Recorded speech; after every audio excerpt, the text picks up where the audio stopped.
వాడికి క్షణం క్షణం కూడా పట్టదు. కానీ వాడిని ఒక్క ఏటుకి వాడి తల నరికి వాడిని నీకప్ప చెప్తా.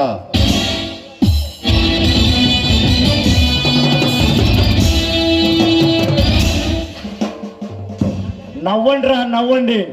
మీలాంటి మృగాలకి ఆ నవ్వు నిమిషం మాత్రమే ఉంటుంది. ఆ తర్వాత అరిచి గోల చేసిన ఈ పెట్టిన మీ మొర ఆ దేవుడు కూడా ఆలకించడు రా.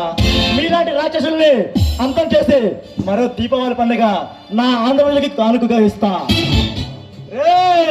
నోటికొచ్చినట్టు అడ్డగోలుగా మాట్లాడుతున్నావు.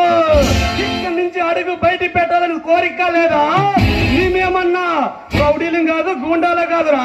ఈ దేశాన్ని పాలించే రాఖీ పేరింటే ఆంధ్రప్రదేశ్, ఇండియా, ప్రపంచం మొత్తం గసగసగసగసని వణికిపోతుంది. ఈ విజేంద్ర వర్మ మైనింగ్ దందాలు